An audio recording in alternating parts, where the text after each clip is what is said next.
Hello and welcome to Camp Kaiju Monster Movie Podcast. We're your hosts, Vincent, Hannam, and Matt Levine. And we're talking about all our favorite monster movies, the good, the bad, and the downright campy, and asking if they stand the test of time. Traditional kaiju, creature features, space invaders, the supernatural, and everything in between. All strange beasts, welcome here. Camp Kaiju is sponsored by Zach Linder and the Zach Pack, powered by Coldwell Banker Realty, your source for real estate, home rehab, fixing and flipping for investor clients and residential buyers. Reach out to the Zach Pack today for real estate services. Follow the Zach Pack on social media and contact the Zach Pack for investment opportunities. Links in the show description.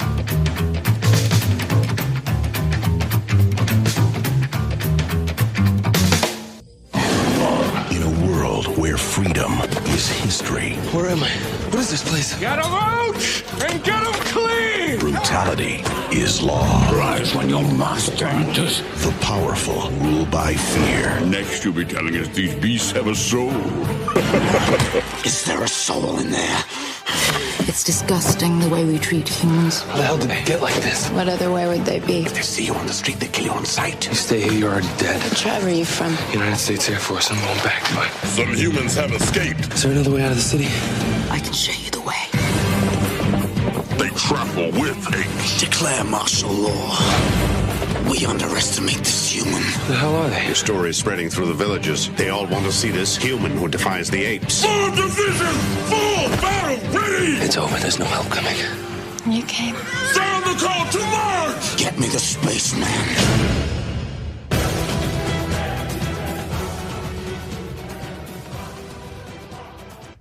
Can't help thinking that somewhere in the universe there has to be something better than man. Has to be. The words are Charlton Heston's. Get out a last signal to Earth that we've landed!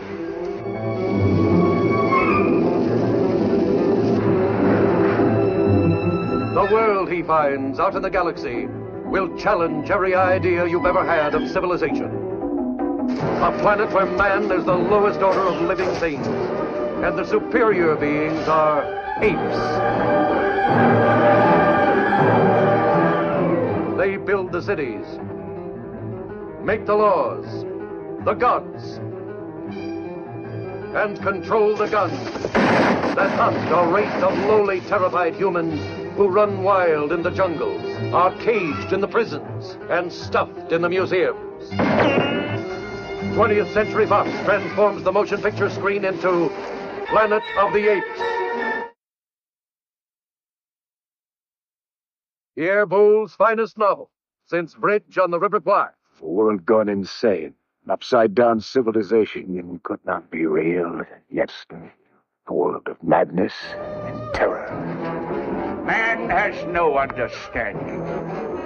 He can be taught a few simple tricks, nothing more. You did it. You cut up his brain, you bloody baboon! It's a madhouse! It's a madhouse! A madhouse! A madhouse! Matt, how the hell are you? I'm doing all right. How are you? I'm good. So, in my office, there's the back door to the outside, and I have a back porch. We keep the door open, but tonight I keep hearing scratching against the door.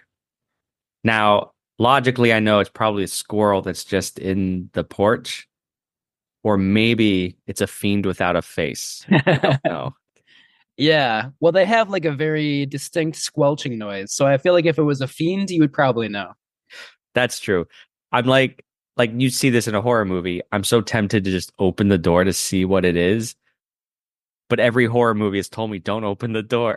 Yeah, don't do it. You gotta like nail some boards up against the window. That's what you should do.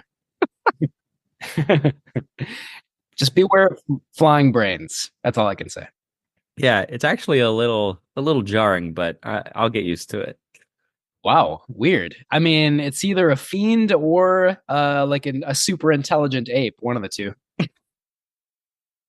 Or maybe just a a regular chimpanzee, Pericles, Mark Yeah. Wahlberg's friend. I'm hoping for that. That seems less menacing. Uh, Either way, it's probably not ideal.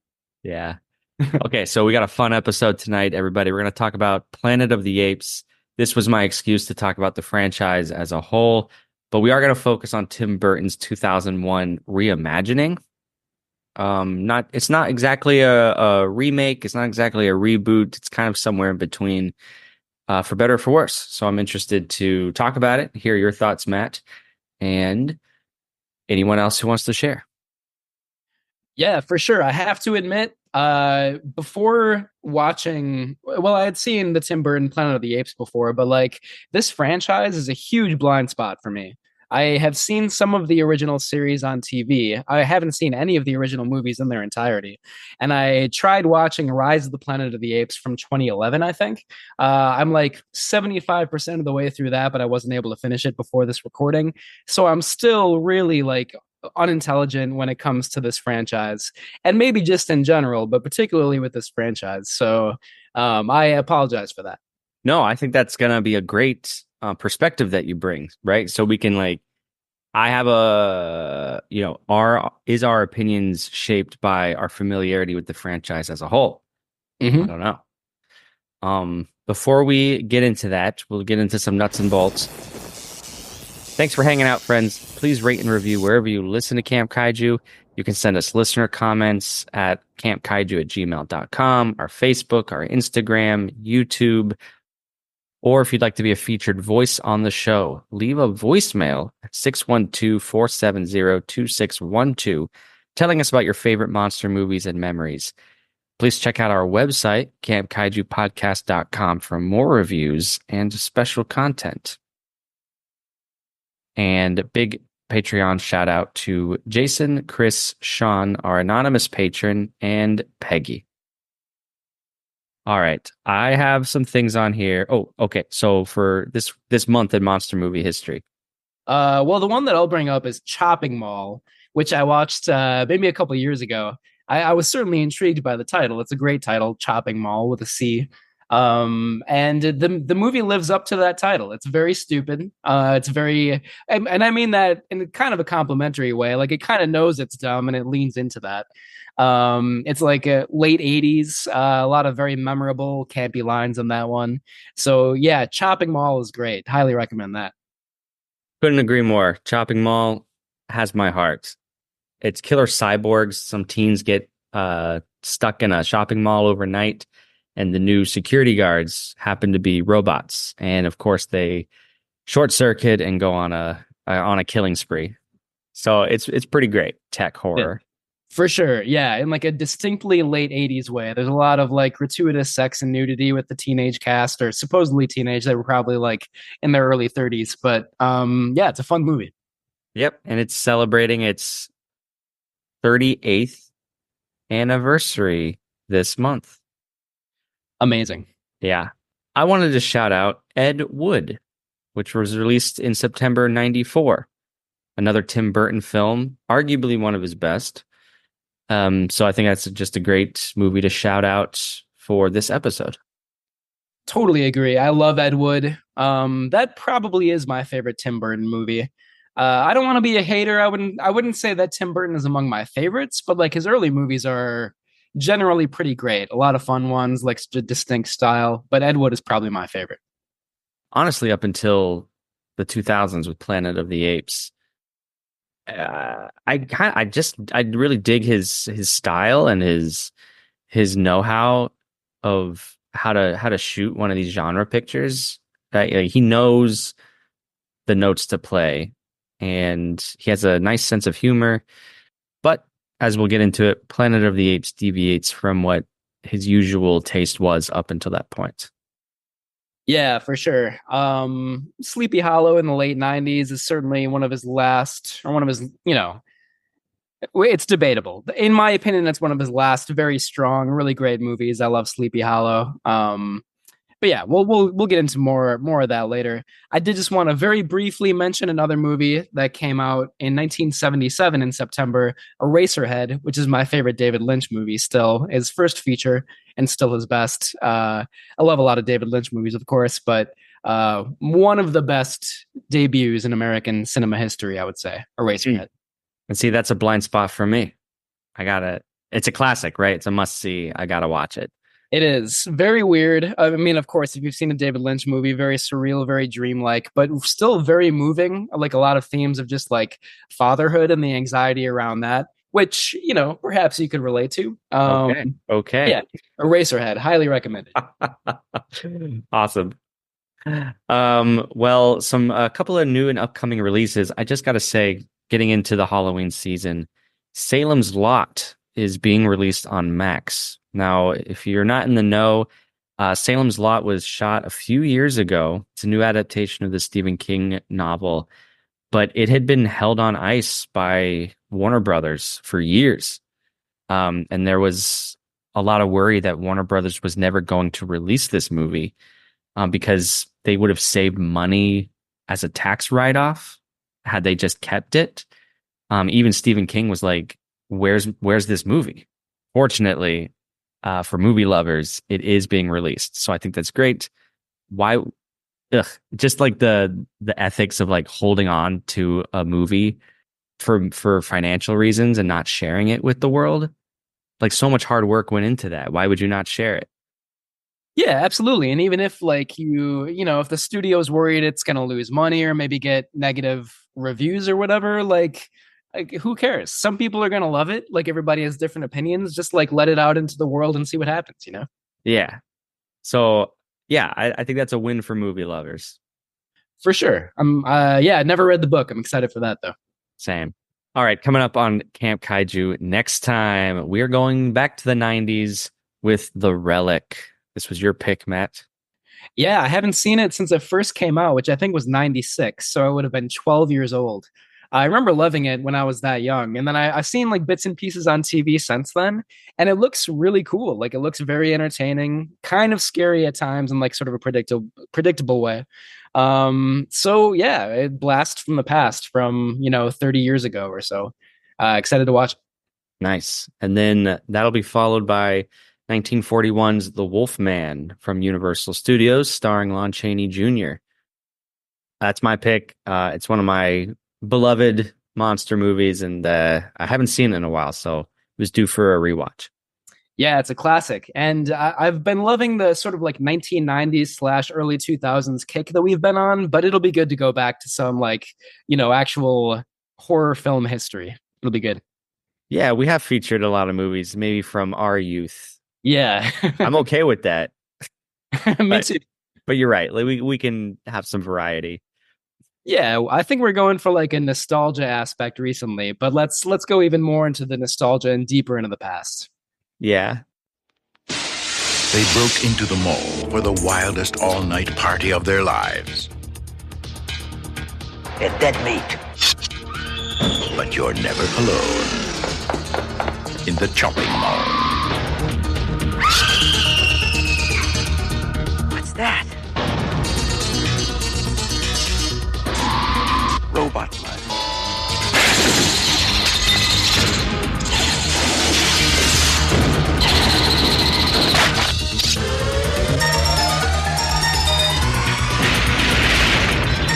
Chopping mall. Where shopping costs you an arm and a leg.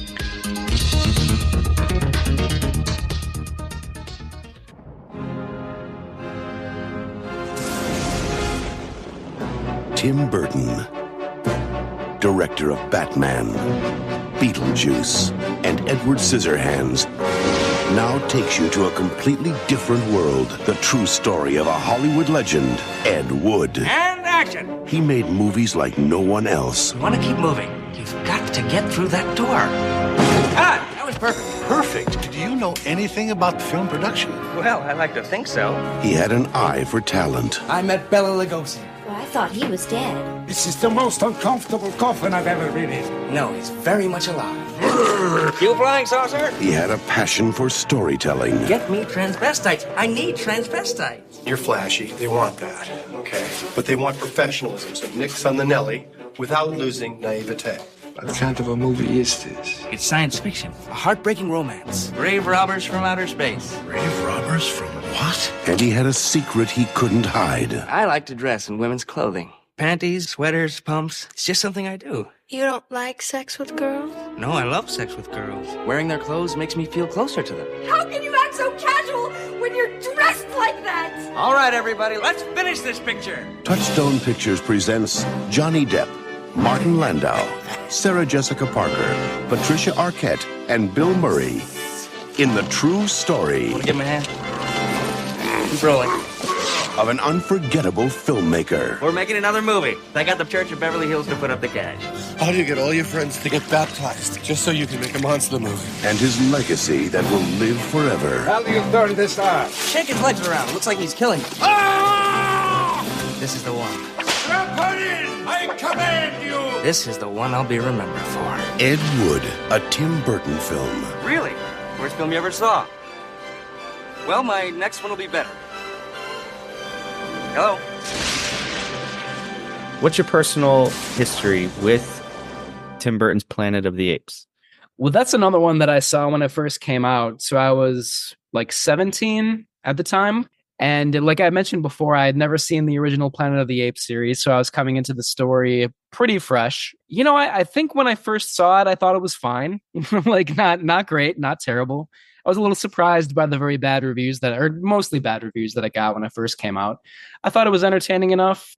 You know, again, that's kind of all of my history with it. This has never been a franchise that I've like absolutely loved or like felt the need to explore, but kind of belatedly now I want to. And like, I would like to get into the like more recent series, like the reboot that started in 2011. But yeah, the Tim Burton one is kind of an anomaly. Like, you know, like you mentioned before, it's not a reboot, it's not a sequel, it's kind of a spin-off, I guess. But yeah, just that one viewing like 23 years ago was my only experience with it. When you saw it in the theater, you were a teenager? Yeah. When you saw movies back then, were you discernible? Did you have an eye yet to be like, that's a good movie, that's a bad movie? I would like to believe that I did. I don't think I had all the like terminology of like what kind of angle that is, or like what kind of edit that is, or like the kinds of film stock they use, or like anything like that, you know?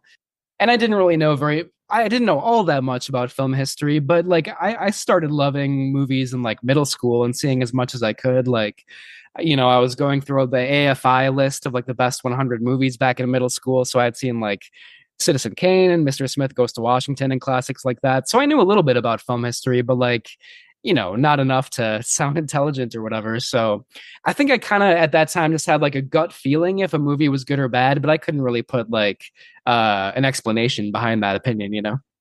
Yeah, I was probably the same way. Like, you know, in the late 90s, I remember biking to our neighborhood movie theater in West Bend, Wisconsin, and seeing Batman and Robin, which most people hated, but I thought was really fun. And I kind of want to return to it. The only reason I bring that up is because, like, you know, I heard that it was bad from everybody, but I like, you know, 16-year-old me was like, I don't know what you're talking about. This is great. Like, it looks cool. It's Batman. There are villains. Like, I was all into it, you know? I get that. That probably does not present me as like a film lover to be trusted or like somebody who knows what they're talking about with movies. But at least back then, I loved it. I thought it was great. You don't have to defend your credentials on this show. Thank you. I appreciate that. Okay, let's get into some of the cast and crew of Planet of the Apes. The director is Tim Burton, as we talked about. His previous film to this was 1999 Sleepy Hollow, which I agree with you, Matt. I think it's a gothic feast. Like I love that movie and the visuals and the dark tones. So drastically different aesthetic from Planet of the Apes. Danny Elfman's doing the music, longtime Burton partner. Rick Baker is doing the makeup, cinematography by Philippe Rousselot, and the producer is Richard D. Zanuck. Who I believe greenlit the original Planet of the Apes in 1968. So it's kind of an emotional project for him. Yeah, it was a full circle moment for him. And I know Zanuck because he co-produced Jaws. So that's like a name because I always had the Jaws poster on my wall growing up and I memorized all the credits. And I was like, oh, there's Zanuck. I know you. Yeah. And I believe the son of Daryl F. Zanuck, right? Who's like royalty in Hollywood history. So of course. Yeah. Yep. Going back to the early days, like, yeah, Daryl Zanuck, I think since the silent era in the 20s, I think was a producer for, was it 20th Century Fox? I think so. So yeah, big name, Zanuck for sure. The whole family. Do you want to talk about the cast at all? Yeah, for sure. So we have Mark Wahlberg as Captain Leo Davidson. He's the main human protagonist. You know, probably like near the height of his stardom, I guess, at this time. He's still obviously a big star, but I guess Boogie Nights had come out shortly before this movie. We have Tim Roth as General Thade, buried beneath a lot of makeup, as many of the cast members are, including Helena Bonham Carter as Ari. She's kind of a liberal-minded ape who supports humans and is very much against her fellow apes' mistreatment of human characters. Michael Clark Duncan as Colonel Attar.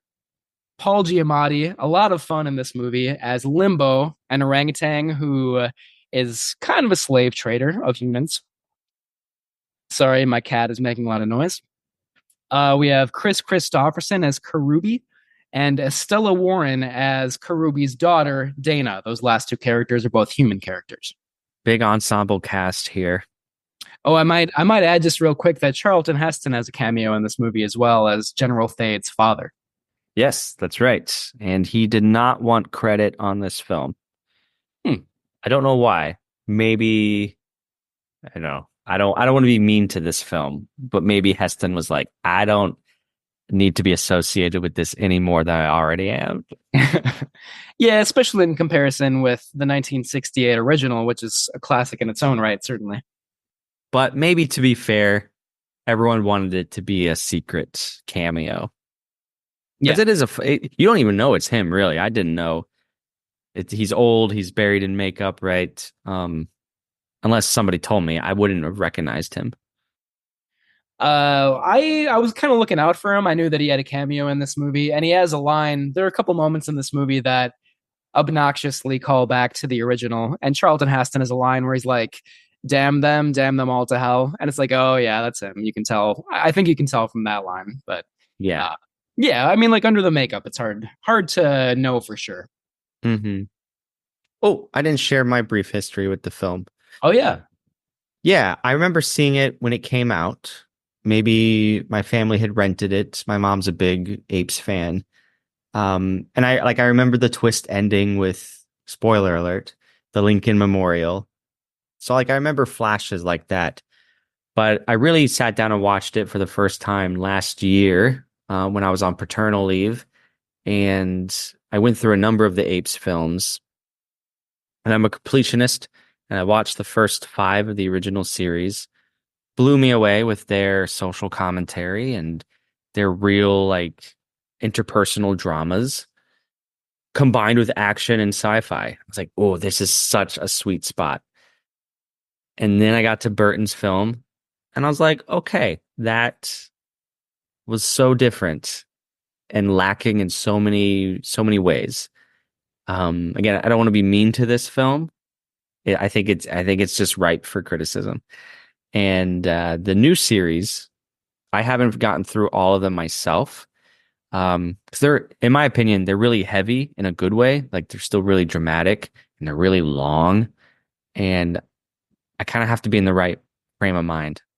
Yeah, like I said before, I'm only 75% through the 2011 Rise of the Planet of the Apes. But I know what you mean about being kind of heavy. It's a sad movie. There's a lot of mistreatment of the apes. There's, the John Lithgow character who is afflicted with Alzheimer's disease. Yeah, a lot of kind of dark, sad, heavy themes for sure. Right, which is actually my personal taste. I would rather a sci-fi film take itself really seriously, even if it's about apes taking over the world. Mm-hmm. which is why I think Tim Burton's movie doesn't always land with me.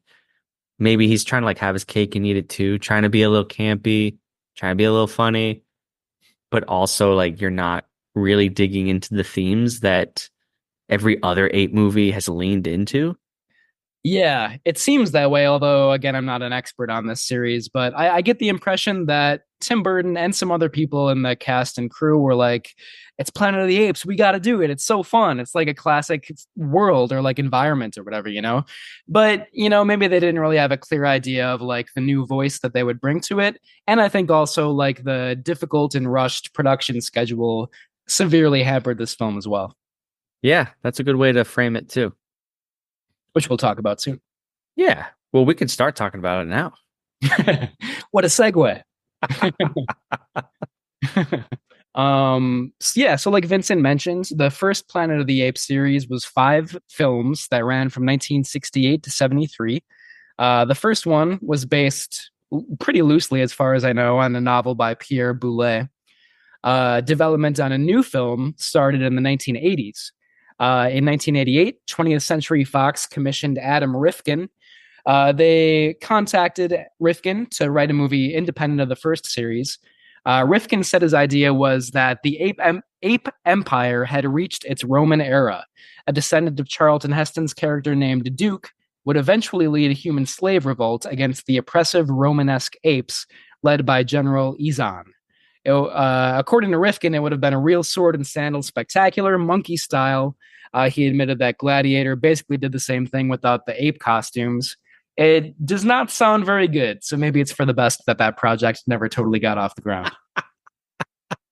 I was going to have the exact opposite reaction. Oh, wow. I think that sounds like, I don't know, bring something new to it, do something new. Maybe the ape civilization... I would love to see a Spartacus style sword and sandal epic with apes. I guess it could have its kind of amusingly campy moments, but I guess I'm not big into Gladiator movies or like sword and sandal movies. I don't really like Spartacus all that much.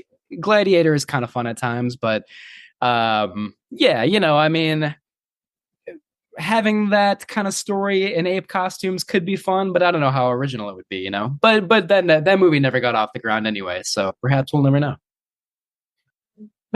That's great, because there's going to be some other ideas that other directors kick around later on, and it just makes me think about our Mummy episode. We talked about all the different ideas other directors and writers had for a Mummy re-envisioning, and we thought how many of those sounded really cool. Yeah. There are some other ideas for the Planet of the Apes reboot that I do think sounds kind of cool, which we'll get into in a moment here. All right. But Gladiators don't do it for you. For some reason, I mean, Spartacus is so long. It's so just kind of like dull and bland. It's a Stanley Kubrick movie who's normally great, but he's like fully in like director for hire mode. It just doesn't do it for me. Even, like the biblical epics like Ben-Hur is... again, just kind of long and boring. It has its moments for sure, but it's not my favorite genre. Yeah. Okay. Yeah, I learned that about you. So I'll keep the sword and sandal collector set I got for you. I'll just keep that for myself. Oh man. Well, now I want to explore. If there's ever any kind of like, Gladiator / monster movie crossover, I mean, sort of to your point, I mean, I would check that out. I hope so. All right. Well, Rick Baker, one of the legends of makeup effects in Hollywood. He's been attached. He and Danny Elfman, another noted creator behind the music. They did do the makeup and the effect for the 2001 version, but they had originally been attached to the project in the 80s. However, this whole Roman Apes movie with Baker and Elfman did fall through. Studio executives at Fox, there were some new ones, and they just couldn't get behind Rifkin's idea, so the project was abandoned. The next idea that kind of got off the ground, I think, sounds pretty great. Peter Jackson and Fran Walsh had this idea. They pitched a concept with a Planet of the Apes story set in the Renaissance. Roddy McDowall was eager to play a part. The idea was that, the apes were kind of entering, their Renaissance kind of like high art sort of phase, like decadence and everything, but then it falls apart shortly thereafter. The society does. I thought that idea sounded pretty cool, but the new studio executives again did not like that idea, so that didn't happen either. Nope. And now Oliver Stone comes into the picture as producer in 1993. He's tasked with bringing this all together. He gets Arnold Schwarzenegger to sign on to the project in 94. Wild. I can see it though. Why not? Yeah, I would love that movie. For sure, yeah. Oliver Stone hires screenwriter Terry Hayes, and Hayes comes up with a script about time-traveling scientists who go back to the Paleolithic era to prevent the spread of a humanity-ending virus. There they find humans and apes battling for the future of the planet. So it's like the origins of humankind lay in the Stone Age when there's like this war happening. Again, studio executives could not get behind this. The executives didn't want something too serious. And there was a producer, Dylan Sellers. This is so wild to me. He insisted that Hayes include a comedic scene with apes playing baseball. And Hayes hated this idea because that's stupid. And when Hayes turned in another draft without the baseball scene, he was fired on the spot. It's such a bad idea. Why would that be the one thing that you're going to die on the hill for? It's such a terrible idea, man.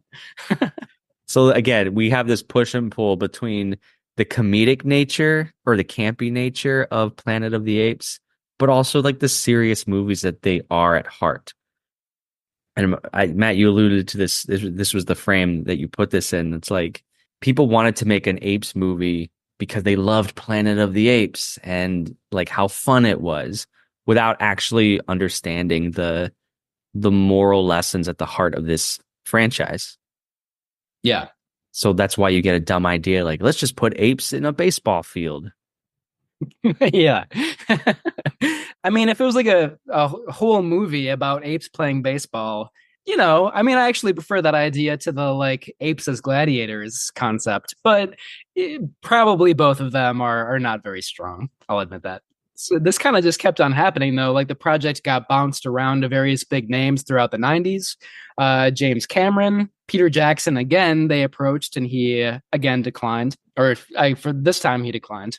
Chris Columbus, Roland Emmerich, Michael Bay, kind of long, convoluted, torturous production stories are nothing new in Hollywood. It happens all the time. But this one especially kind of languished in this like pre-production hell for more than a decade, kind of bouncing around and never really got off the ground. Until ... Tim Burton finally signed on in February 2000. Richard D. Zanuck producing, like we mentioned. Baker and Elfman returned to the project, like Vincent said, longtime collaborators of Tim Burton. And yeah, finally the project had some momentum. Filming got underway in late 2000. Burton insisted on makeup over CGI, and he insisted on having Rick Baker do that. Or actually, he was torn. Burton was torn between hiring Baker and Stan Winston, two legends who he had worked with before on different pictures, but he went with Baker. And this is why, because Baker, he is a self-professed fan of not just Planet of the Apes, but like ape movies in general. In the 40s, there's a great weird tradition of ape movies, men in ape costumes, scaring women and stuff. Anyways, Rick Baker, super nerd. He's always wanted to do an ape movie. He, I think he had done makeup for some ape movies before. Like he had worked on the 1976 King Kong, and I think Greystroke as well, which I'm pretty sure is a Tarzan movie from like the 80s. I've never seen that though. But he was never totally happy with the way it worked out. So he thought that this would be a chance to like really perfect his ape makeup effects. Yeah. Definitely. The effects, they'd start putting the makeup on actors at 2 a.m. And then the actors would be in makeup until like 9 o'clock at night. And then it would take like an hour to get out of the makeup, but you have to come back 4 hours later. Like, when actors have to go through that, I'm like, all right, they can be paid hundreds of millions of dollars. I'm okay with that. Like, deserved. Yeah. But again, I think a lost art. I mean, like what Andy Serkis does with the stop motion performances and all those actors, like I think that is really impressive in its own way. So I'm not going to deride that method, but like Rick Baker's makeup and the original 68 series, that makeup too was groundbreaking. And I think it holds up as well. Yeah, I mean, I can't speak to the original series, although I definitely do want to visit that sometime soon. But even in the 2001 Tim Burton, I think the makeup effects are maybe the best part of the movie. And I'll talk more about this later. I feel like this movie is a product of another time, of the early 2000s. It was only about 20 years ago, but there are some things I like about this movie because it was like a more maybe nostalgia is making me say this, but maybe a more innocent time of movie making and movie going in a way. But I'll talk more about that later. Cool. Can't wait. Yeah. Interesting factoid about this movie is that Tim Roth, when he as General Thade, learned that he would be in a scene with Charlton Heston, he was very upset about that because of politics. Charlton Heston, in later life became very well known, an outspoken proponent of the National Rifle Association. And Tim Roth was so against that. He was upset to learn that he'd be in a scene with Charlton Heston. I kind of admire that. And I also admire that Tim Roth was like, it's a working environment. Charlton Heston plays my father. Like, he kind of went ahead and did it. I admire the professionalism of that. And I also admire his political stance. So that is an interesting tidbit about this movie for sure. Yeah. As I tell my students, you don't have to like everybody, but you do have to work with them sometimes. Yeah, right. Yeah, you will probably encounter people that you strongly disagree with, but how do you deal with that? Yeah. Yeah. Yeah, that's a cool. I was very interested to read that for sure. So it came out in July 2001, and 20th Century Fox was adamant about that release date. They had planned on that release, I think, for like several years beforehand. They had this slated as like their big summer 2001, not the summer, but July 2001 movie. And everything was rushed because of that. Like the script writing process, the set building process, all of it was kind of a rush job. Like the screenwriters were adding new scenes while the film was in production. So I truly do think that affected the story, the plot, like a lot of different, like the characters, a lot of different elements of the movie. Anyway, when it was released in July 2001, it was a commercial hit, but received mixed reviews from critics and audiences who lamented its messy script and its confusing twist ending. But Rick Baker's makeup effects and Danny Elfman's score did receive a lot of acclaim from most critics at the time. Was there going to be a sequel? Well, if the movie had done better critically, perhaps there would have been. But no, there was not. Tim Burton was quoted as saying he would rather jump out a window than direct a sequel to Planet of the Apes. For them. No, it's totally understandable. Like, I absolutely cannot blame Tim Burton for that. And, maybe some of the cast would have come back if Tim Burton had come back. Like, Burton and Helena Bonham Carter started dating right around the time of the making of this movie, and they were together for 13 years. So, maybe if they if Burton had wanted to come back, other people probably would have wanted to come back as well. But I think there was mutual disinterest from all parties in this case. I'm just going to say this. I think as an observation, I think it's so rare that a movie was a financial hit and it did not get a sequel. I kind of admire whoever made the decision to say, you know what? Money's not the most important thing. This was not to the level we wanted it artistically. So let's take a break. And I'm like, that I feel like that is so anti-Hollywood. Yeah, that happened.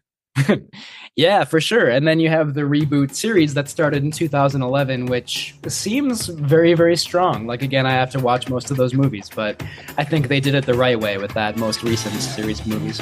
Yeah. All right, everybody, we're going to take a quick sponsor break, head into Minya's mailbox, talk to Mr. Peter Lorre, and have Naomi on the show. And then after our break, Matt and I are going to talk about the themes of Planet of the Apes and our individual breakdowns, the good, the bad, and the campy. So this is brought to you by Zach Linder and the Zach Pack, powered by Coldwell Banker Realty, your source for real estate, home rehab, fixing and flipping for investor clients and residential buyers. Reach out to the Zach Pack today for real estate services. Follow the Zach Pack on social media and contact the Zach Pack for investment opportunities. Links in the bio.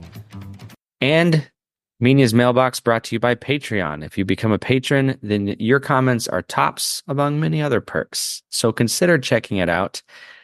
Matt, whose message do we have in the old mailbox today? We have a message from somebody named Macro Man Bravo, which is good. I like that name. Cool. On Instagram, he or she, I presume he, but who knows, says Godzilla vs. Megalon is my all-time favorite Godzilla movie. I saw it in the 70s on a double bill with Giant Spider Invasion, and that was one of the best movie theater days ever. So much blood with 3 exclamation points. Cool. Yeah, I'm very intrigued by Giant Spider Invasion. I've never heard of that movie. Same. I have a running list of movies to watch because of this podcast. It's a wonderful problem to have. We will never exhaust all of the monster movies out there. I love it. Well, thank you, Macro Man Bravo. We appreciate it. And for everybody else out there, keep your comments coming. We're going to read more next time. Before Karloff and Lugosi stalked the screens, the movies were no less monstrous.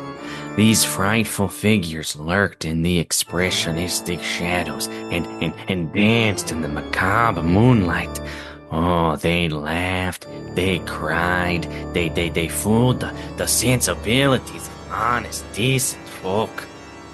For in the age of silent pictures, these gruesome ghouls nonetheless cried out with a savage humanity that took the breath from all who witnessed their devilish delights. For in the silence, no one can hear you scream.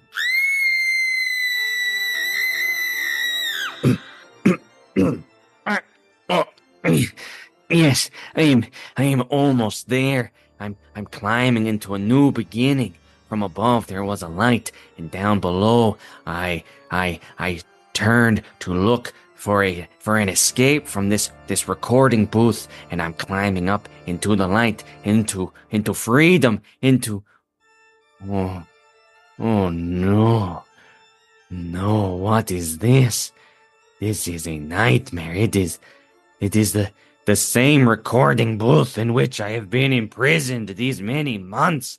What madness is this? This never-ending and perpetual booth of doom in which I must review monster movies from the silent era.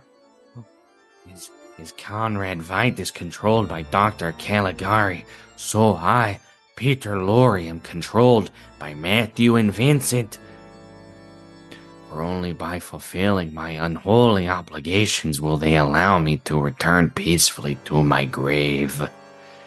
Well, if this is to be my lot in the afterlife, I might as well tell you about the 1920 classic, The Cabinet of Dr. Caligari. The film is about a sideshow entertainer named Dr. Caligari, who commands total control over a mysterious somnambulist or a sleepwalker. Dr. Caligari has the somnambulist enact vengeance on any who cross him. If only I had my own somnambulist. But I digress. Finally, at an insane asylum, our story concludes with an ending that must be seen to believed. It is all a tale of madness and murder, and perhaps Matthew and Vincent will know how closely this movie will mirror their own fate.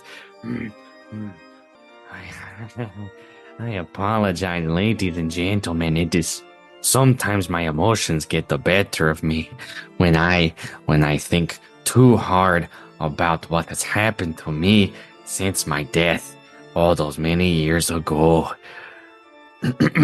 But where was I? Oh, right. The Cabinet of Dr. Caligari. It has been called the first true horror film and is the quintessential example of the German expressionist movement, in which the sets, lighting, makeup, and other art designs are designed to illuminate our innermost nightmares. Indeed, the writers of this movie, Hans Janowitz and Karl Mayer, were veterans of the recently ended First World War, and their movie reflects their distrust of government, military figures. These themes of institutional distrust and the artistic stylings of German expressionism are used by horror, mystery, and noir filmmakers to this day. Next time, on Silent but Deadly, we will explore another landmark example from the silent era called Metropolis. Perhaps you have heard of this movie from my long dead and resting at ease colleague Fritz Lang. And perhaps I may numb myself enough to the torture of this podcast to get through my dastardly contract from hell. Perhaps I may turn a corner yet. Perhaps my captors may visit me and at least provide me company and conversation. No, Pierre, you are enough, but a man must have human friends.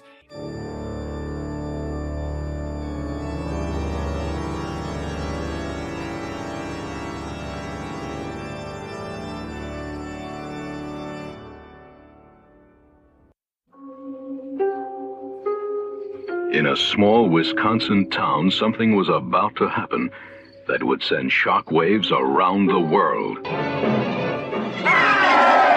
is the sheriff. Get on the emergency unit. I'm down here all by myself. They're hell-bent on destroying that beast. The crowd's beginning to take over. Well, call the National Guard back. Tell them we need some heavy equipment, guns, tanks, anything. They came by the hundreds, by the thousands, killing and crippling, creeping, crawling creatures determined to destroy the earth. Could anything stop them? Could anything stop the giant spider invasion? There has never been a film like this before. Here comes Naomi Osborn, everybody. Hello. Hey. Hi, Naomi. Hey, how's it going? Good, how are you? Good, I'm just trying to get my video to work. It's been a few weeks since The Mummy.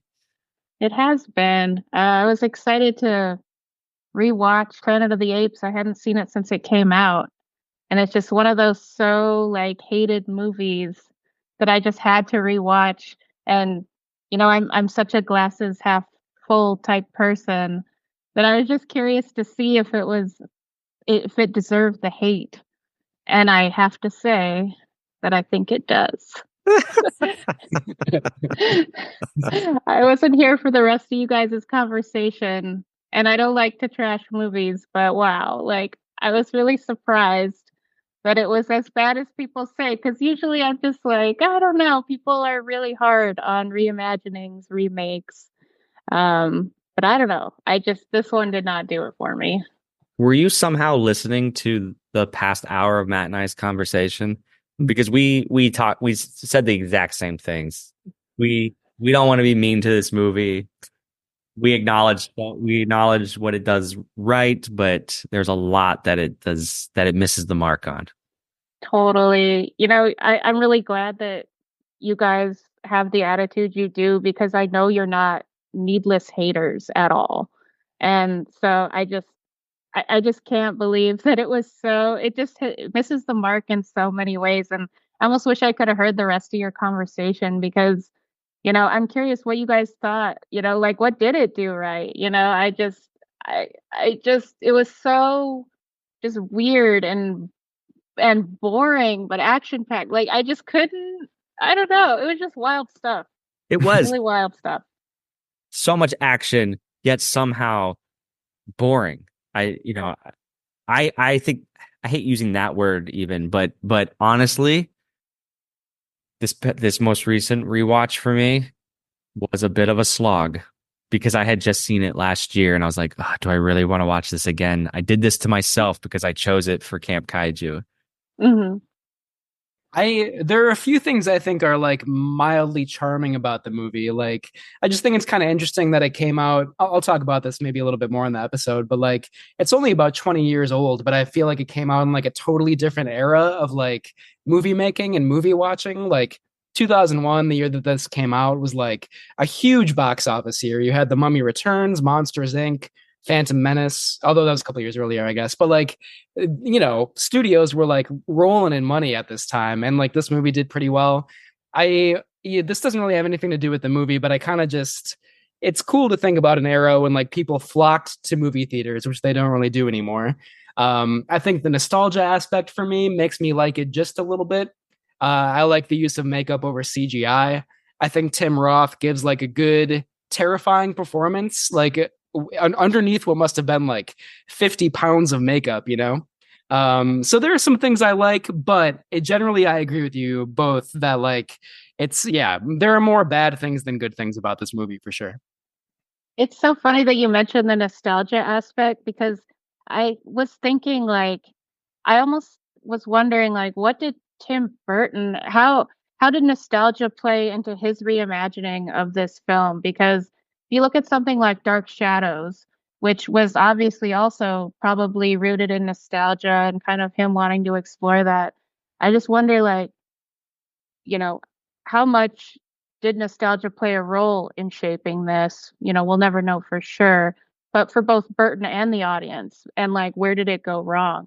I feel like we're such a nostalgic generation, millennials, Gen X, and everyone, younger than us, because we have access to all this media. And it's just fun to kind of feel connected in a weird way that we're all nostalgic for this, but I think it didn't help him in this case. Yeah, for sure. Yeah. We were saying that maybe the people behind this movie were a little blinded by their nostalgia and love for the more fun aspects of the original series, while not actually realizing that those movies are a bit more serious as well. And it's that campy and serious tone, I think, that works so well in the original series. Totally. I felt like this one just didn't know what it wanted to be. It's like, does it want to be an action movie, a political commentary, sci-fi? And it doesn't really nail down a direction. And in that, it kind of misses all the impact of the original. I don't know. I don't know what direction it could have taken more. I read a quote from him in preparation for this where he was talking about the ending and saying that the quote was, "I wanted to leave people with something to talk about." I guess mission accomplished, but not in the same way. I think it's just so strange that such a visual forward auteur director like him would make a movie like this. It'd be like, what if Wes Anderson reimagined Soylent Green or something like that? Like, how weird would that be? I don't know. It just blew my mind. I was very surprised. But I'm glad that it made other, it kicked off, Planet of the Apes, a series of other movies, and some of them have been good since then. So I guess there are some good things about it. I'm dying to see that Wes Anderson Soylent Green movie. I want that to happen so much. Me too. That green will be chartreuse. Yeah, for sure. Let's make it happen somehow. Yes. Naomi, are you a big fan of both the original series and the more recent series of reboot movies? You kind of alluded to that a little bit. Yes. I especially the first one, this one that this is remaking. I really love that film. I was like, I didn't know the twist when I saw it somehow. Like, I didn't know that twist. I guess because just being a kid and I didn't see any pop culture around it or anything. So I really was surprised, and it was thought-provoking. And so that did kick off, enjoying the more recent films. And I've come to enjoy them very much. And I think that they say a lot, and they manage to stay somewhat current and resonate with audiences. What about you guys? I'm kind of like a newcomer to the series. It's a big blind spot for me. I have seen bits and pieces of the original series on TV, but I've never seen any of the original series all the way through, like any of those movies, and I want to rectify that as soon as possible. I did try to watch Rise of the Planet of the Apes from 2011 before recording tonight. I have like half an hour left to go, unfortunately, so I didn't finish it, but I'm hoping to educate myself on these movies soon. I honestly think, like, considering any like long-term franchise, Alien, Predator, you name it, I think, like, overwhelmingly, I think Planet of the Apes is the strongest franchise. Like, they have 10 films now, and except for Tim Burton's, I think they're all really strong movies. That's cool to hear, especially since it sounds like you kind of watch them back to back to back, or at least somewhat around them. Because sometimes when people take those deep dives, it can be like, they sort of lose their emotional resonance or something. So that's cool to hear.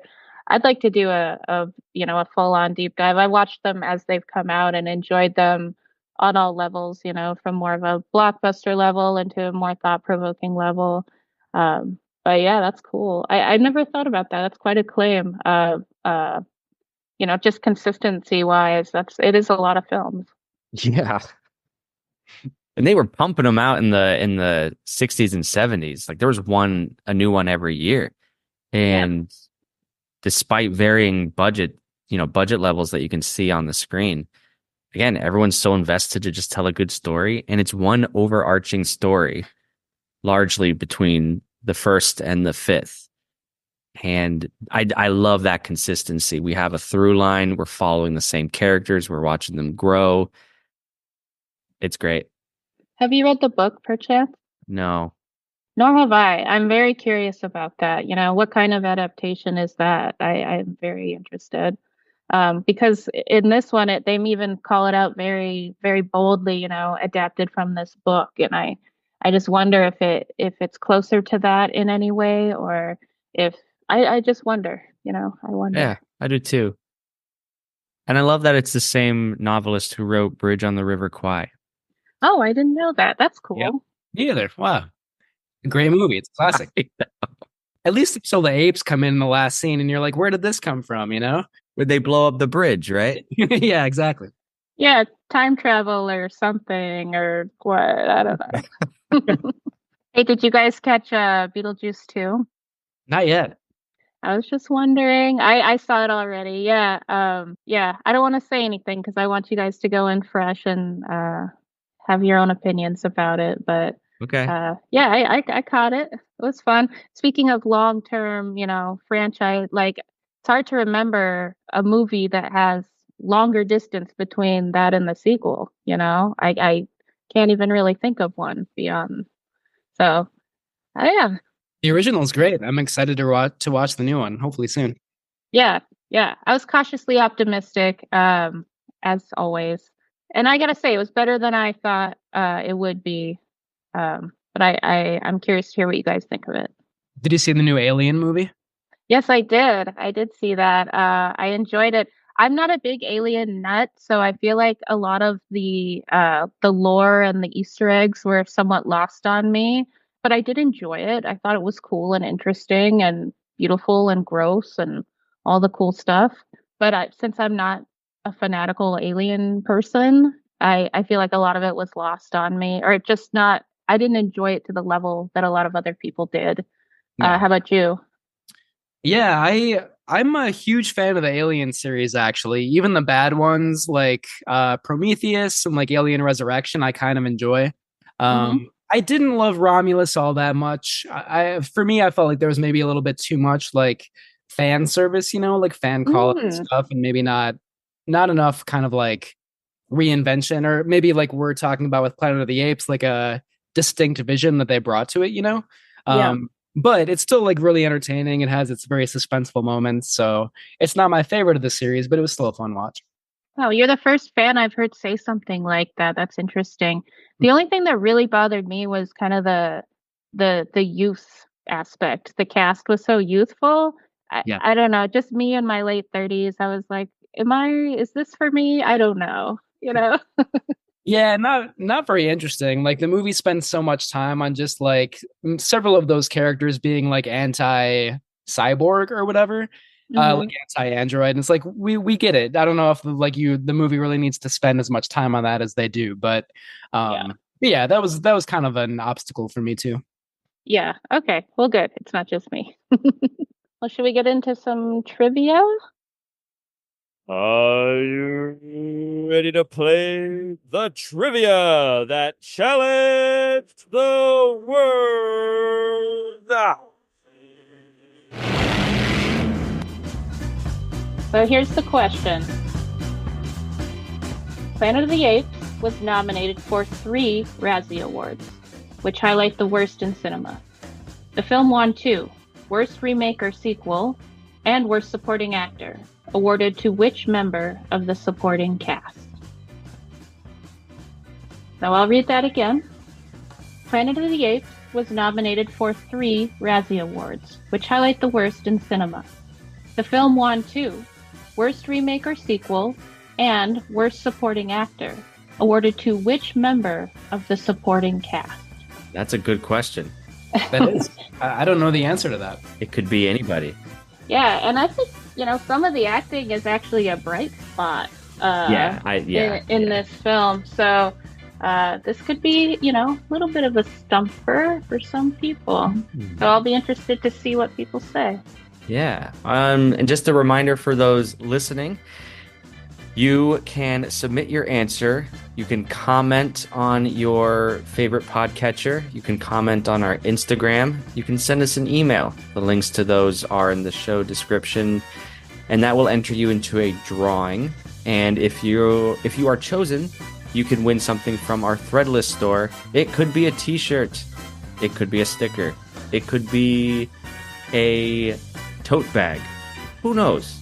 Check out our Threadless store and see what catches your eye and enter to win. If you want to be entered twice, you can call the old Kaiju hotline and tell us what you think your answer is, and that'll put you in the drawing twice. So yeah, them's the rules. Check out the show description, and we will see if anybody wants to play along. We'll see you next time for the trivia that challenged the world. So many easy ways to enter on social media or whatever you're comfortable with. Love that. And Naomi, we'll see you back on Camp Kaiju for The Wolfman. Yeah, I'm excited. I have never seen The Wolfman, but I've always been curious about it. It was my dad's favorite Universal monster. So I've just always been interested in it, but slightly scared. So I am interested and excited to watch that film. That's awesome. It's one of my favorites. I grew up with it. So, I mean, you don't have to like it if you don't, but I'm excited for you to watch it. That's okay. I even like movies when I don't like them. So it's okay. I just enjoy the experience. So I'm excited to watch it, and I'll bet it'll be special, even if it's not my favorite. And can I do a quick plug for my own trivia real quick for people Absolutely. who might want to come to trivia in person?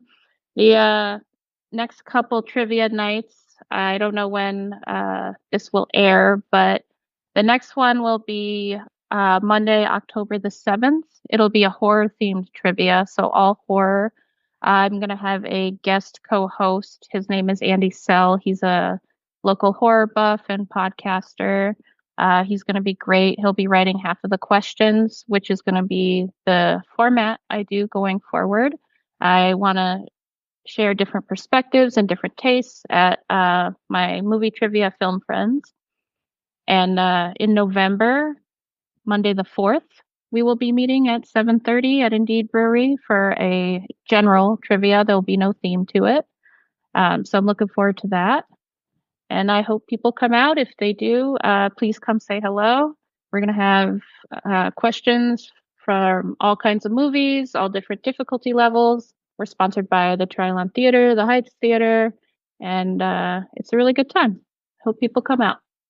That's fantastic. Yeah, it's a great time. Yep, first Monday of every month, anytime you can come. We'd love to see you. But if not, I know life gets super busy. I'll be there for the horror themed trivia on October 7th for sure. I can't wait. Oh, awesome, Matt. That'd be great. I can't wait to see you there. I'm gonna be wearing a costume and stuff too. You don't have to. You can just, you can rock your favorite horror shirt. That's what I've been telling people who don't want to. But yeah, I'm excited to. That's always a really fun night. Like people really come out and give their all towards that theme. So I'm excited. That's awesome. I haven't given any thought yet to my Halloween costume, but hopefully before the 7th. Are you a costume guy? Like, do you enjoy, or is it a bit of a chore? I wouldn't say it's a chore, but I'm a procrastinator, so usually I wait till like October 30th, and I'm like, what do I have in the house to just like come up with as a costume, which can be fun, but it's never like the most impressive costume of like like any party that I go to or whatever. So maybe this year I'll put some effort into it. We'll see. Yeah, you never know. I'm gonna have some fun prizes for best costume. We had some really good movie themed costumes last year. I like to see people's creativity, but if not, like I said, people wear really fun T-shirts too, just to kind of rep their favorite horror movies and their favorite regular movies too. But yeah, it should be a real fun time. I'm excited for it. Me too. I can't wait. Cool. Well, thank you guys for having me on. Always a pleasure. Likewise. It was a blast. Great question. Have a great night. We'll be in touch. Yeah, you too. Alrighty. Bye. Thank you. Bye. That was awesome. All right. Yeah. I wonder what the answer to the question is. I'm going to have to do some research. Yeah, I genuinely don't know. Yeah. Most of the performances are fine, like that's not the thing to like criticize about this movie in my opinion, but yeah. What is the secret of Soylent Green? New York City in the year 2022. Nothing runs anymore. Nothing works. But the people are the same. And the people will do anything to get what they need. This is the police. What they need most is Soylent Green. Detective Sergeant Thorne. He has a 2-year backlog of unsolved murders. Now he's on a case that must be solved. Charlton Heston, Edward G. Robinson, Chuck Connors, Lee Taylor Young, Brock Peters, Paula Kelly, and Joseph Cotton fight for survival and try to solve the most bizarre riddle ever to face mankind. The search for the secret of Soylent Green. You will find out why Soylent Green means life. You will find out why Soylent Green means death. We gotta stop him! What is the secret of Soylent Green? Please! That fiend squirrel on my porch is still going at it. Well, you hope it's a squirrel. Who knows? Man, just don't open the door. Don't open the door. Yeah. That is totally a moment out of a horror movie right there. Man, I'm just sitting here fighting for my life. Man, I'm not hearing anything on my end. If I start hearing it and if I see anything in the background, I'm going to start to get really worried. Okay. All right. Oh my gosh. Okay. Let's talk about some themes of Planet of the Apes. I wrote slavery, racial hierarchy, animal rights, and religion. Take your pick. Add some more. I don't know. They're all pretty heavy-handed, right? I mean, like there are a lot of mentions of like, policing, like slave trading. It's like certainly, in this case, the human characters are kind of meant to represent oppressed communities throughout human history, which is strange because I believe almost all of the human characters are white. There's one black character. But in any case, like the thematic point, is that the humans here kind of are oppressed. They're brutally kind of policed by the apes who are in power. So of course there are a lot of themes of racism and bigotry and prejudice that come out of that. Well-intentioned, but there's not really a lot of like depth or nuance to that. Exactly. Unfortunately, ironically, I think this movie is light on important themes like that, because it's so in your face. It's really heavy-handed. The script is not subtle. And in that, I'm just kind of like, I don't know, you're not digging into it as deeply as you could. Yeah. So it's very surface level. For sure, yeah. Like one kind of cringeworthy example that comes to mind is that General Thade brings his young ape niece to like a slave trading kind of outpost, and they buy a young human girl for the niece ape to kind of play with, and they keep that human girl in a cage in like the ape's kind of luxurious manner, and then the human characters have to rescue that human child when they break out of their prison. So I mean, like it's trying to allude to like really terrible, violent, brutal things that humans have done to each other, like people in power have done to oppressed communities for, centuries or millennia or whatever. But, again, it's just kind of like, it's not dramatic. It's kind of just like plotting. It takes a long time to get through that subplot. And it's like, we get it. We get the thematic point you're trying to make. There's not like really a lot of emotional power to this, and it's not very thought provoking. Yeah, same with the ideas of animal rights. There's a religious aspect to this film. The apes. There's a Jesus figure named Simos, who, as we learn, is the chimpanzee astronaut Pericles through the time warp. Becomes their messiah at the end of the film. And again, I don't. Not that I want to compare this to the 68 movie, but it kind of begs comparison. It's like the 68 movie does tackle these themes in a much more dialed in nature. And that's why it is a masterpiece of cinema, of science fiction filmmaking, because it does it. It knows how to do it. And this movie, it's more fan service, maybe it's lip service. Yeah, I don't know. It doesn't take itself as seriously, so I don't take it as seriously. Yeah, and from what I've seen, the newer reboot series kind of seems to handle the animal rights theme a lot better than this one does.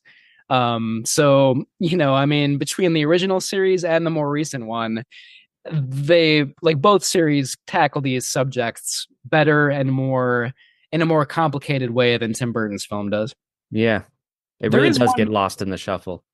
I'm sorry, what'd you say? It really does get lost in the shuffle. Yeah. It's kind of the odd man out. Yeah, understandably, because it doesn't really have a lot of insight to say. I do think like the evolution theme is kind of interesting. It's all implicit. Like they don't really like, focus on that subject too much, but just like, the like Mark Wahlberg says something about a monkey, and then one of the apes says like, oh no, like we're above monkeys in the evolutionary ladder, and monkeys are just above humans. So that's like, that aspect is kind of compelling. And I think that leads into the question of bestiality and like interspecies sex, because there is a kind of a love triangle between Mark Wahlberg, the ape Helena Bonham Carter, and Estella Warren. So the producers wanted to cut that entirely out of the movie because they were like, it's weird, we don't want to like even approach that or whatever, which is sort of understandable. But I think it's actually one of the more interesting parts of the Tim Burton movie. They just kind of like drop the ball on that. They're like, we don't know how to resolve this, so we're just gonna like it's gonna fizzle out basically. But like some of those like love triangle dynamics between those three characters, and like, is this bestiality? Is it not? Like, what are the ethical sort of I mean, it's bestiality is bad, don't get me wrong, but like in this movie, like it's just kind of an interesting gray area, but then the movie doesn't know what to do with that, 100%. That's going to be my breakdown. I'm going to address that more in depth. Before Naomi comes on, with the form and aesthetic, I just want to theorize a little bit about my own philosophy of art making with genre storytelling, that this movie made me think about. Okay, so I'll just read what I wrote. Something I'm ruminating on is how this movie feels like an action adventure first and a drama second, contrasted with the 68, which feels the other way around. For me, when I approach genre storytelling as a playwright or I guess just a writer in general, no matter how big the spectacle, and I love action adventure, I want to ground it in honest characters who, like, it's the characters that we're invested in ultimately as observers. And to me, the spectacle comes second, and then you're going to get the best of everything. But this movie strikes me as we just want the action, the adventure, the makeup, and we're not going to spend the time to do the character work that I think it could have had.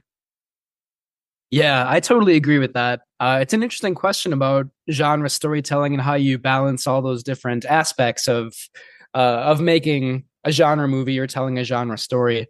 One example that comes to mind recently, a movie that I liked a lot, is Barbarian, the horror movie from a couple of years ago.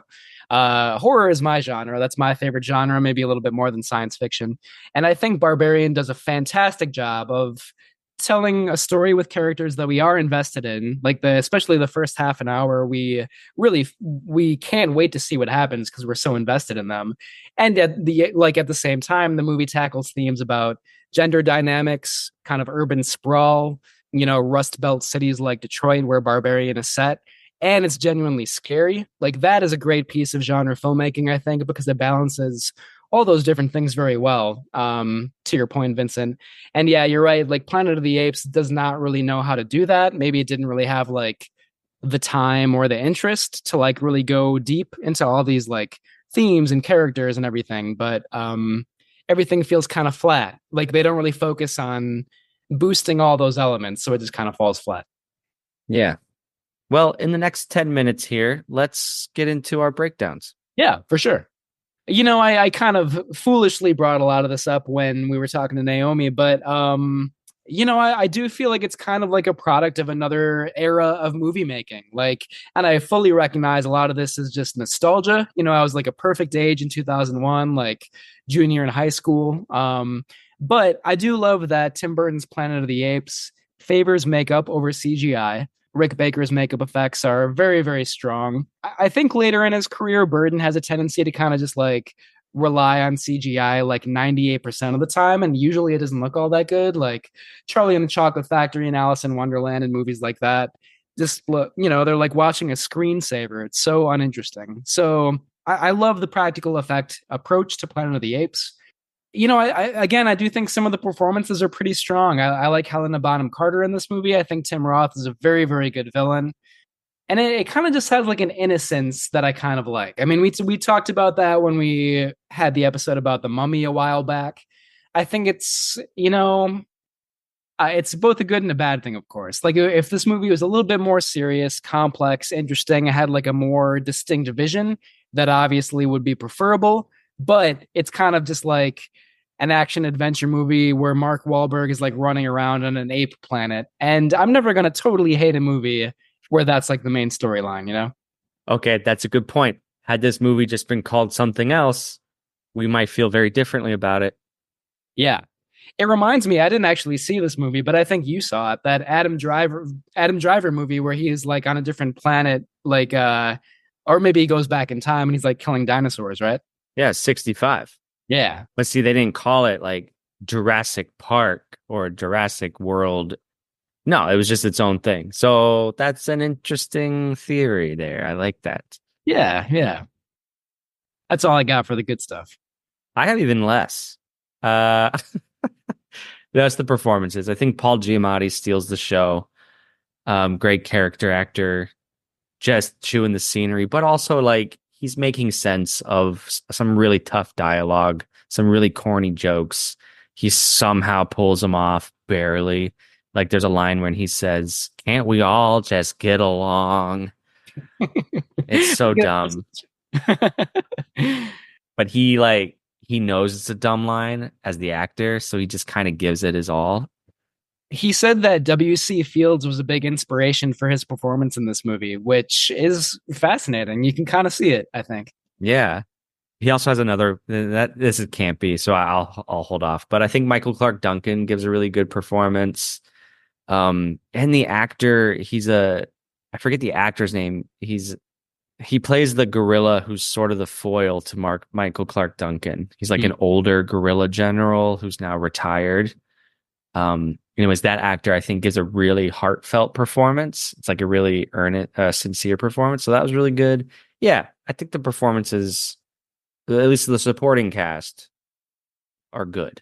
Yeah, I agree. I think Kari Hiroyuki Tagawa is that actor's name. Yeah, the performances are overall pretty strong. And again, I'll just say this. Well, I don't know. I'll save it for the bad category. Sorry.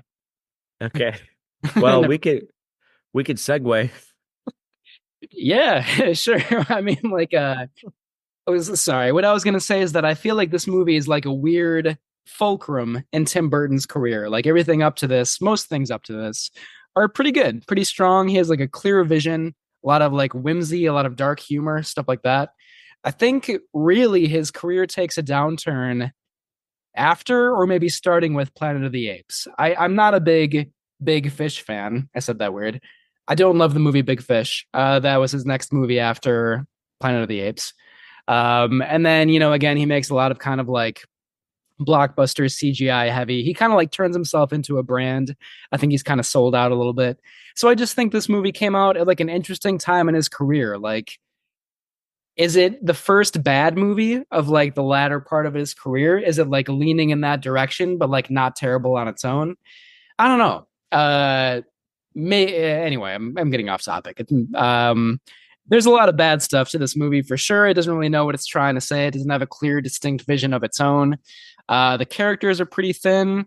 The plot doesn't make a lot of sense, especially that twist ending, which, by the way, I'm kind of okay with if they're just like trying to set up like a cliffhanger. I don't think it totally has to make all the sense in the world, but still, it doesn't really make a lot of sense.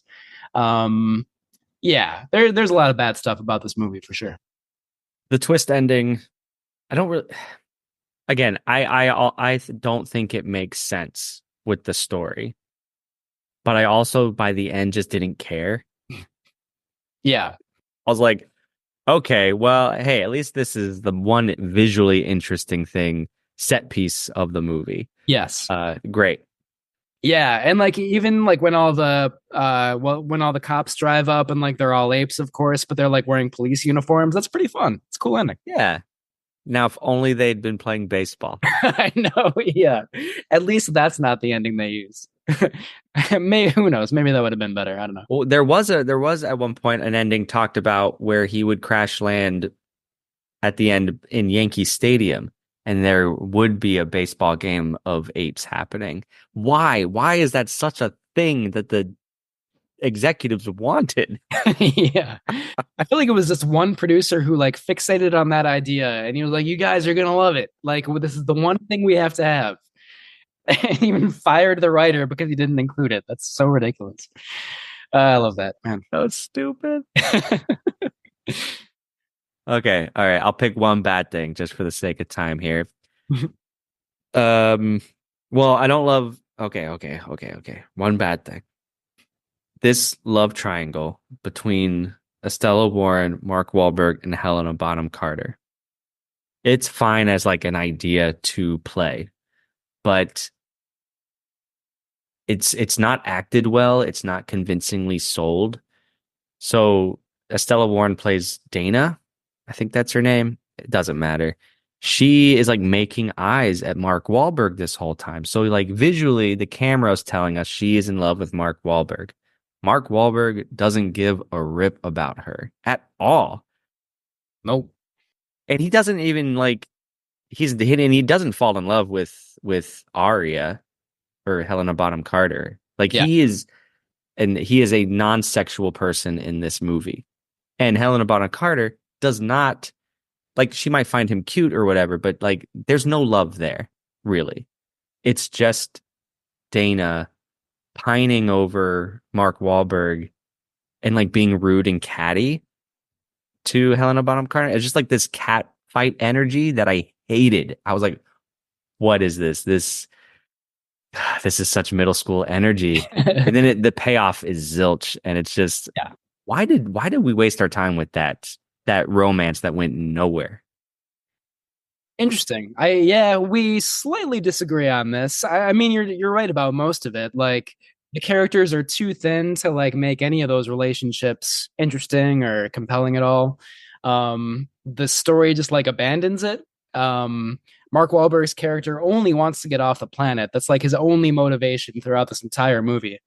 And yet is like just the concept, especially from like an evolutionary standpoint of like, if like an evolved talking human like ape and an actual human loved each other, what would be the specifics there? You know, like thematically, I have to say, like sexually, and just like morally.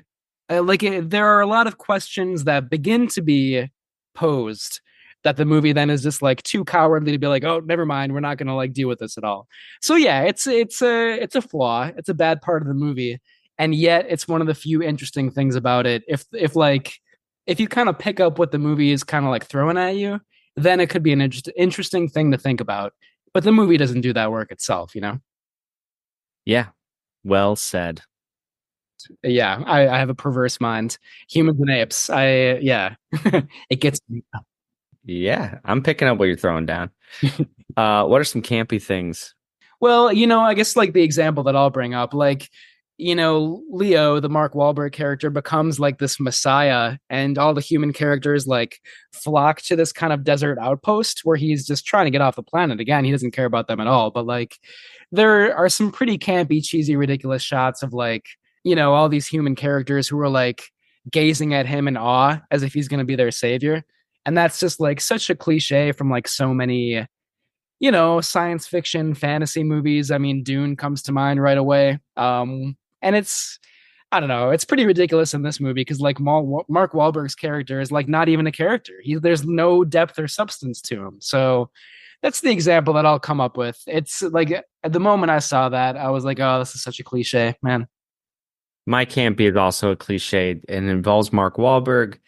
In the beginning of the movies, that's great. We're gonna bookend the movie here. In the beginning, he's this hotshot like pilot.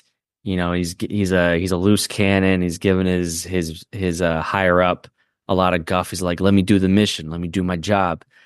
You're gonna send a monkey to do a man's job." And I'm like, "Whoa, slow your roll. You are not a cadet in Top Gun training school right now. Like, I would hope at this point in your career, you have a level head, sir, because you wouldn't have made it up the ranks with this attitude." Yeah, that's a good point. And then like the things that it sets in motion, like the time warp, and then like his ship like goes after him and that goes disastrously awry. Like his rogue attitude really has like disastrous consequences in this movie. And I get that the movie, I know what it's doing. It's an archetype, right? But it's so heavy-handed. We have no basis for this character. We're just like, can everyone just breathe right now? Yeah. But yeah, I mean, like nothing anybody does makes any sense. Like, which again, I think is like because of the fact that the screenwriters were like writing it as they were shooting it. So, no, I'm not trying to like give it too much of a pass. Like, it's definitely a very messy, uninvolving movie with a lot of ridiculous behavior, for sure. All right, on that, let's give it our final rating. All right, so as always on Camp Kaiju, our rating system is number 1, it's a timeless classic and definitely stands the test of time. Number 2, there may be some antiquated moments, but overall it's great and stands the test of time. Number 3, it may be historically significant or just fun, but it does not stand the test of time. And our lowest rating, it is not worth revisiting and definitely does not stand the test of time. I'm not going to give this the lowest rating. There are some things I like about it. Maybe it's just nostalgia value, but it's definitely not a good movie. So I'm going to say it may be historically significant or just fun, but it does not stand the test of time. It's entertaining at times. Love the makeup effects, but it does not. Yeah, I mean, especially with so many good Planet of the Apes movies, which admittedly I have to explore a little bit more. You have better options out there. Yeah, I may have agreed with you last year, but the fact that I really struggled to get through a rewatch just this week, I think is telling. And I think compared to the other ape movies in the franchise, like watch this movie just so you know how good the other ones are. But on its own, I don't think it's historically significant, and I don't think it is fun enough to spend 2 hours with. So I don't think it stands the test of time at all. And is not worth revisiting, right? No. Watch it once, put it away. Okay. So you're giving it our lowest rating. I am. Wow. I think maybe Killdozer is the only movie I've given our lowest rating so far. There might be some others, but that's the one that stands out to me. Jaws: The Revenge, I think I also gave the lowest rating. Yeah, that's a bad movie. At least it's entertaining at times. Jurassic World Dominion, I gave the lowest rating. I had to. Yeah. Sorry, again, I didn't mean to cut you off there, but that's deserving of that for sure. I might have given that the lowest rating too. I hope I did. Yeah. Refer to the archives. I would be puzzled if I didn't give it the lowest rating. What was I thinking? All right, everybody. Thank you for joining us here on Camp Kaiju. We will see you next time for the Relic, and we'll see you then too. We'll hear from you. So please rate and review wherever you listen to Camp Kaiju. You can also share this podcast with a friend. Send us listener comments at campkaiju@gmail.com, our Facebook page, our Instagram. Links are in our show description. Or if you're feeling rather adventurous yourself, leave us a featured voicemail at 612-470-2612 telling us about your favorite monster movies and memories. Please check out our website, campkaijupodcast.com, for more information. Camp Kaiju is recorded in Minneapolis, St. Paul, with Minya's Mailbox music by Ben Cook Feltz. Thanks, friends, and until next time, stay campy. Camp Kaiju is sponsored by Zach Linder and the Zach Pack, powered by Coldwell Banker Realty, your source for real estate, home rehab, fixing and flipping for investor clients and residential buyers. Reach out to the Zach Pack today for real estate services. Follow the Zach Pack on social media and contact the Zach Pack for investment opportunities. Links in the show description. I promised my niece a pen for her birthday. Excellent. Oh, the little ones make wonderful pets. But be sure you get rid of it by puberty. The one thing you don't want in your house is a human teenager.